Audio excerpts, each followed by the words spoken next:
comic book friends, I'm Travis. It's time for the edition of What the Fugue, where I talk about what's going on with me in my world of comics. How's it going, everybody? Getting a drink of tea? Winter has kind of come back today, even though technically it's spring, at least here in the northern hemisphere. What does that make it in the southern hemisphere? Fall? Whatever. Doesn't matter. That's thinking too much. Any rate, I want to put that on my comics. Give me a second here. So yeah, let's see. What do I start out with? Let's start out with this. Emerald City Comic Con. Oh, I don't know if you can see. See that hole right there? Yeah, that's where I'm at in the middle of my collection. Literally, that is the middle of my collection. As far as cataloging books, trying to get a catalog before Emerald City Comic Con. Emerald City Comic Con is officially 2 weeks out as of tomorrow. So for me, Friday. But I have to have it done by Thursday because Thursday I'll be traveling to get there. So halfway done, we'll see where I get. I was doing pretty well on catalog comics, and then of course Netflix released season 2 of Daredevil. That's kind of sucked up my evening free time, it seems. So we'll see how far I get the rest of the way. I've gotten most of the core comics in that I need in to make sure that what I think I'm going to focus on buying as far as back issues go, I won't screw that up. Next week, I think my What the Fugue will kind of focus a little more on Emerald City Comic Con. I'll probably do it as a hangout, do a screen share, talk about some of the creators are going to be there, what books I think I'm going to take and whatnot. And of course, next week will be the scramble to find the books that I want to have signed. Most of the books I want to have signed are modern books, and they aren't actually in my collection. They are books from the last year, and they're up in a couple long boxes upstairs, waiting for Ethan to read them, supposedly once he gets unburied from his final year of school, that he will read a bunch of that, supposedly he wants to. I don't know that I believe it, but we'll see. Any rate, so halfway to that, pretty excited about Emerald City Comic Con. Really weird. I know I keep repeating some of this stuff, but it's just really strange to me the more I think about it. Battle plans in the past have always been about trying to go and get art and that sort of stuff, or hitting some big named signatured person, and so trying to get in line first there, so rushing to stand in the crowd of 30,000 people and go pouring into a giant convention center in hopes to score the ultimate whatever. I don't have an ultimate whatever this time. I have no battle plan as far as any of that goes. So it's going to be different because the last 5 years that I've gone, I've lined up, I've gotten there early, I've lined up early. I have stood next to the same basic people every year. And these are people I don't know. I mean, I can't tell you what their names are. But every year, I'm standing within arm's reach or 2 people's arm's reach from the same people every year. And since the first year, it's kind of, you show up, you see, hey, how's it going? Have a conversation. What have you been reading? What's cool? What's ever? With the same group of guys and gals. So it's been kind of cool. This will be the first year I'll do that. Unless, of course, I decide, I want to have that conversation with those people. And then I'll see about going early and getting in line. Otherwise, I'm going to let the lines pour in, and then I'm just going to casually walk in afterwards instead of fighting the crowd. I don't see what the point of being in that first cattle rush of stuff, unless I've got someplace I need to be at right away. And I don't think, unless I win the lottery between now and then, I don't see that being the case. So, anyway, yeah, I mean, that's cool. I'm going to be looking forward to it. It's just going to be a different kind of a thing. So, a different experience as far as a lot of that goes. Let's see, what else did I go? Of course, this week is the release of Batman vs. Superman. The internet has been full of all kinds of stuff about it. Lots and lots of opinion. Amazing how many of those opinions come from people who haven't even seen the damn thing yet. I am going tomorrow, Thursday, going to the late night showing of it on Thursday. There's actually one showing earlier than that I could have went to, but I have to work, and it would put me close enough to work. I wanted to give myself enough time to do that. So I've already pre-bought my tickets. I believe that this movie has sold more pre-sale tickets than any other movie that's ever been put out, you know, for whatever that's worth and whatnot.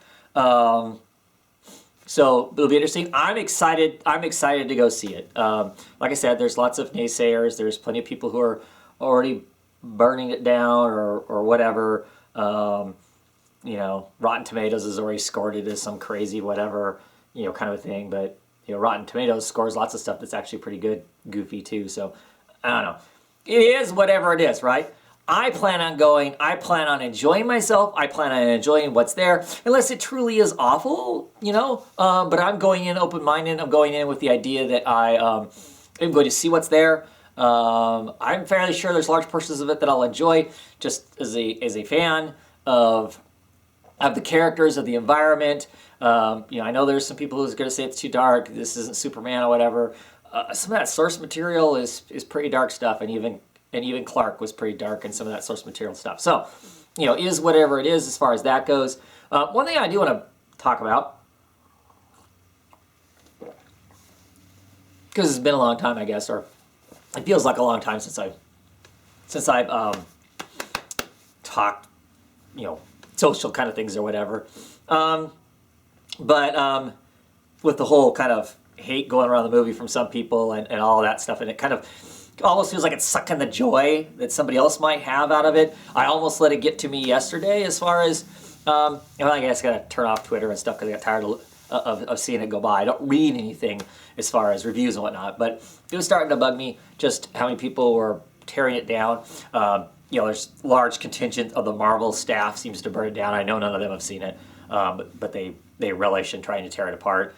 And to me, it's bad form as a creator to be going after other creators' stuff because you don't like the way it's created. You don't particularly want them to come after your stuff. So I don't know. Anyway, don't let people suck the fun out of something that you're going to enjoy. If you're going to enjoy it, go and enjoy it and tune the other people out. You don't need their approval to enjoy or not enjoy whatever it is that you want to you know, get enjoy out of it. If you go to this movie in particular and you go and the one thing that makes the entire movie great is the fact is we finally get to see Wonder Woman on the big screen. Enjoy the hell out of it for that and say it's an awesome movie for that. And there's nothing wrong with that. But yeah, don't let you can't control anybody else. I mean, let's be realistic. I've tried. I do it all the time, right? You know, I come on here, cut videos, and say this is how you should behave or whatever. The reality of it is, though, yeah, you can't control anybody else. You know, you can't. But you can control yourself and how you feel about whatever is going on around you. So I guess my suggestion is don't let people suck the fun out of it for you. You know, don't. I'd start tuning them out. If you're too much, I just tune you out. That means either I just ignore your posts, or I mute you, or I unfollow, or whatever it takes, depending on what the degree of whatever the thing is. And it's probably a healthy thing. You know, I'm not going to get into an argument, especially not at this point. I haven't seen the movie when it comes to the movie in particular. But in general, if you like something and other people don't, fine, whatever. You can still enjoy the hell out of it, whether they like it or not. There are clearly things I like that I know lots of other people don't like, or wouldn't get into, or aren't interested in, and that's cool. I'm going to celebrate what I like, you know, regardless of that and whatnot. And of course, somebody's probably out there thinking, well, you're a bit of a hypocrite, Travis. You tear on Deadpool, you beat up on Tim Drake, and you don't like Hal Jordan, Green Lantern. Yeah, it's true. I'm not a fan of any of those things. But I hope people realize that when I make the comments I'm making them in good fun. I'm not making those comments in the malice of wanting to suck the fun out of it for anybody else, or to wreck it for somebody else, or to try and destroy it so it doesn't exist, so it goes under, or the product stops, or whatever the case is. Like I said, for most of me, it's more of a joke, and I hope people realize that. I don't truly hate Deadpool, not a big fan, but it's fun to joke with other people on YouTube and on Twitter that I talk to that are Deadpool fans. I think most of them realize that I'm I'm not that degree of a hater of Deadpool. Tim Drake, he's my least favorite Robin. I like to pick on him. Mostly, lots of times I pick on him just solely because, it's somebody like Luke, who I joke with, is a fan, so it's fun for that. You can ask Eric from Longbox Review, who I've been friends with for way, way long time, 30 plus years, I like to pick on Aquaman because he's an Aquaman fan. And I do kind of think Aquaman's kind of silly. I mean, yes, you can ride him cool and whatever, but it's still fun to pick on. It's my sense of humor. Clearly, if you say, "Hey, that bothers me," I don't do it anymore. But at any rate, so don't let the people suck the fun out of you. One reason I say that is because, like I said, people just about did yesterday. I'm looking forward to going to see the movie. I'm looking forward to seeing Batman and Superman brawl, and I'll talk more about the movie come Saturday, I'm sure. In a non-spoiler sense, I'll talk about it. I'm assuming some of the other guys will have seen it by Saturday for the Comic Book Roundtable. So we'll be talking about that a little bit on the Comic Book Roundtable. So you'll get my honest opinion on what I thought about it. I'm not going in with it having to be something, and I'm not going in comparing it to something else. So those will all be factors in whether I enjoy it or not. But yeah, I'm excited. I'm excited to go see it. Should be a lot of fun. Let's see. Also, Comic Book Roundtable. DC will have announced their creators for all of their books by the time we do the roundtable on Saturday. So I'm sure we'll talk about that. That's probably going to be first kind of stuff we're going to talk about. We're going to do DC. We're going to talk DC books. We're going to talk Batman. I believe John DeCosta is going to come on and talk Batman because it's Batman 50, end of the Capullo and Snyder run on the book. I think I'll have some other people on also. Should be a full crew of loud and boisterous people with lots of opinions, I would guess. So, Comic Book Roundtable should be lots of fun as far as that kind of stuff goes. Much excited about that too.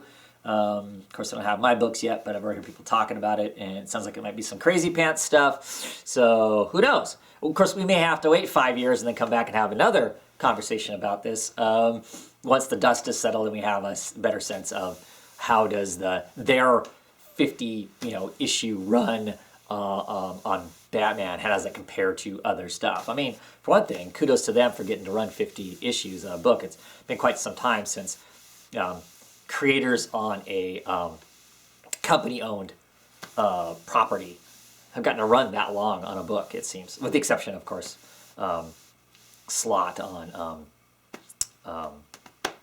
Spider-Man, right? I mean, I don't think anybody else has ever written Spider-Man besides him, it seems, anymore. So, so that should be pretty cool too. We should have some fun conversation around that, I hope, around the creators. It's going to be interesting for me. We'll see how that all works out, because those creators could fundamentally change how I collect comics. I've always been more of a DC fan, but if it does not seem like those books are going to pan out the way I want them to, that double shipping will keep me from buying those books, even though I love those characters. So that may limit my DC pull considerably.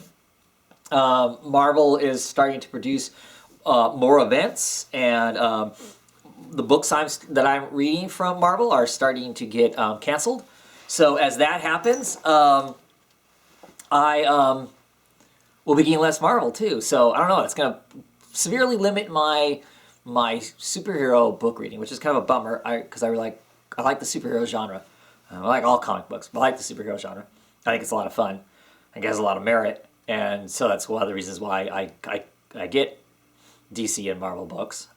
Besides just reading the independent books. So that'll be really curious to see how that all pans out. At any rate, the Marvel stuff being canceled, of course. Angela is going to be canceled, which I think is kind of a bummer. It actually is selling better than 10 or so other Marvel books. but it's getting canceled and some of those aren't, kind of a thing.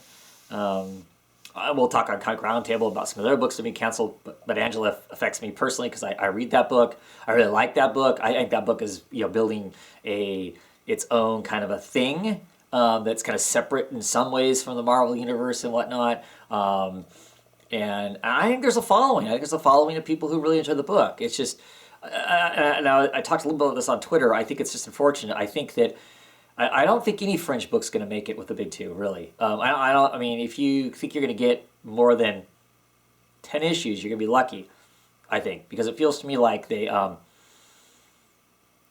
big two want these fringe books to sell at the same level that their flagship titles, the Batmans and the Avengers are selling out, and that's never going to happen.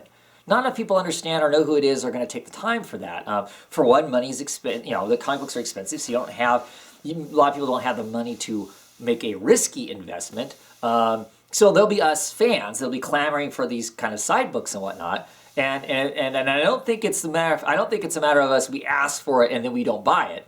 I think we ask for it and then we buy it. There just aren't as many of us all in agreement on which of those fringe books that we should be reading and whatnot.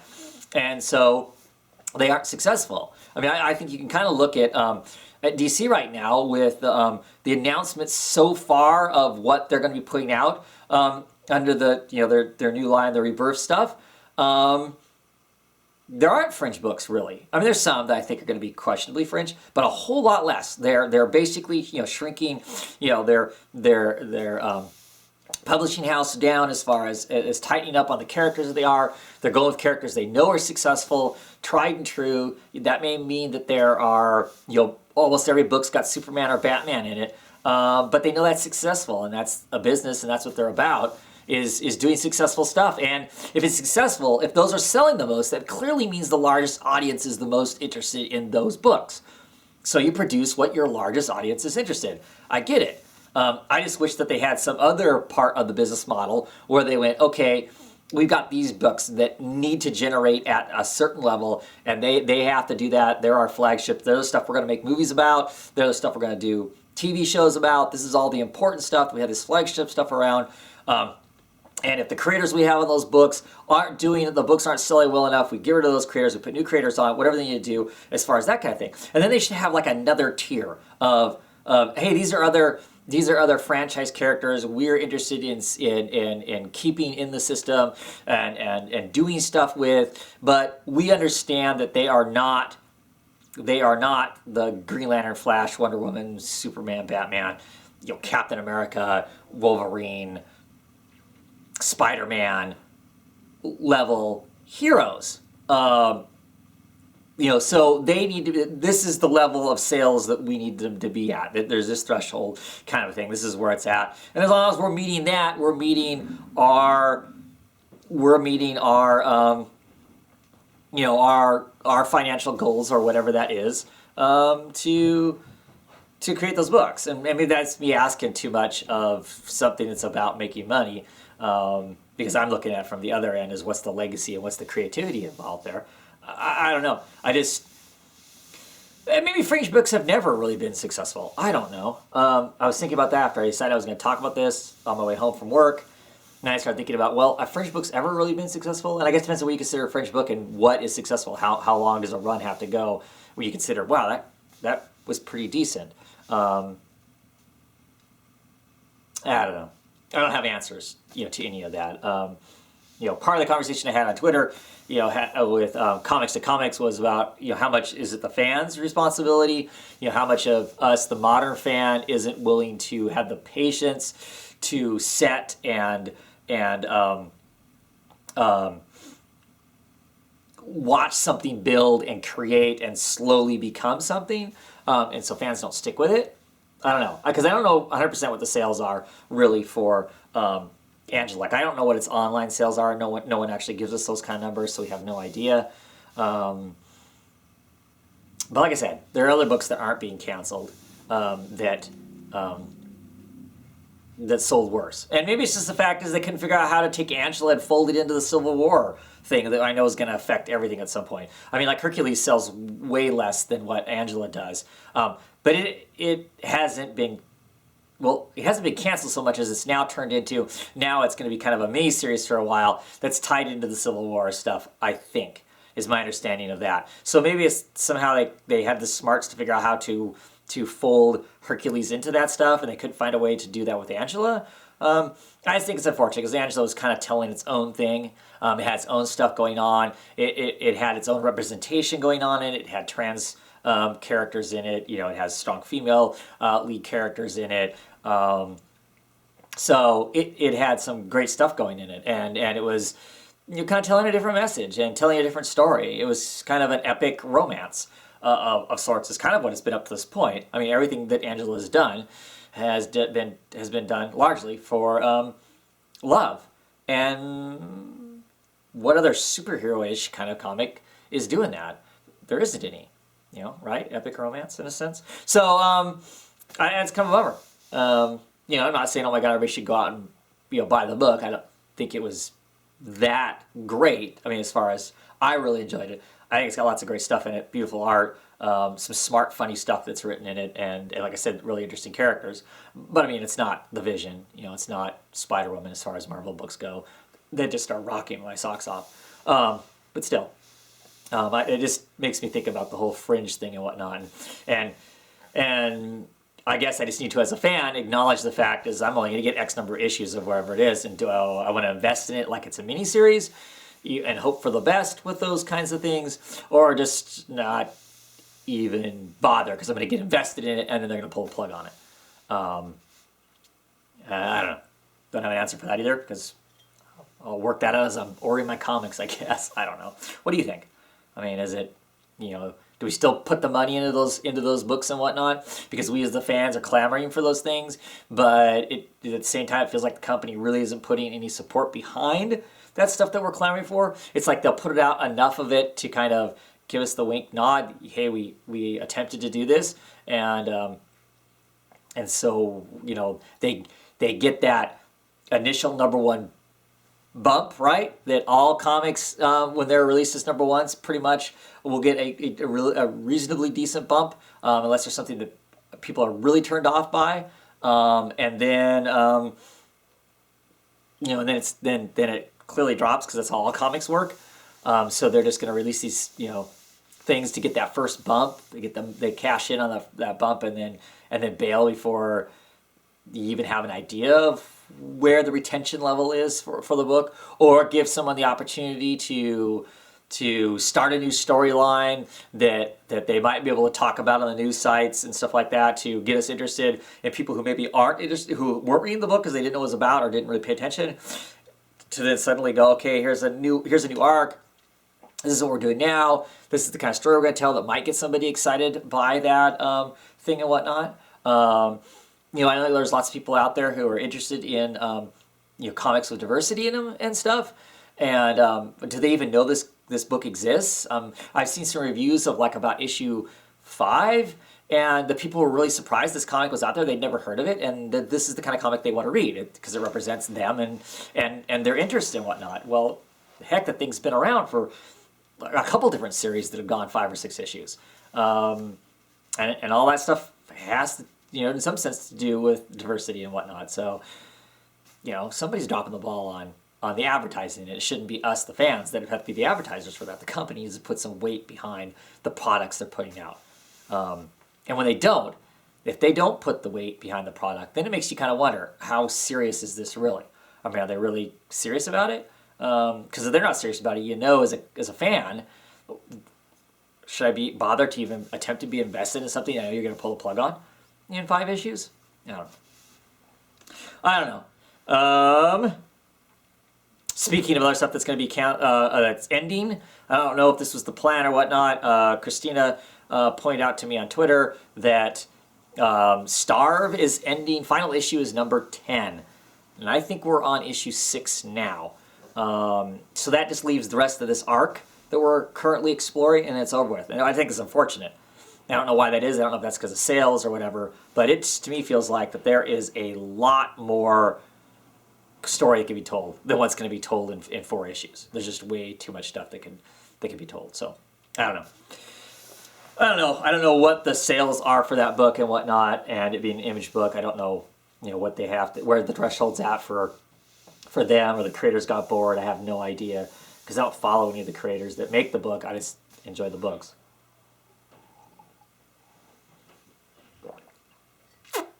What else? Good tea. I think that's it. I'm sure after I turn the camera off, I'll remember a dozen other things I want to talk about because that's usually how it works for me. When I just yammer these things off the cuff. But anyway, yeah, I think that's it. If you're going to Batman Superman this weekend, let me know. Once you've seen it, let me know what you think. If you haven't seen it, I don't know that your opinion means a whole lot. Doesn't mean to make that sound rude, but, whatever. And if you're not going to go because you've already got a set opinion, that's probably smart not to go if you already have a set opinion and whatnot. I'm going in with an open mind. There's a reason I didn't go see Deadpool. I can't set in my head what my opinion is to pay full price movie to go and see it. I will see the movie at some point.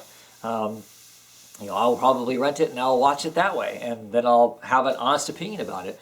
But I won't weigh in on it as a movie until I've actually seen it.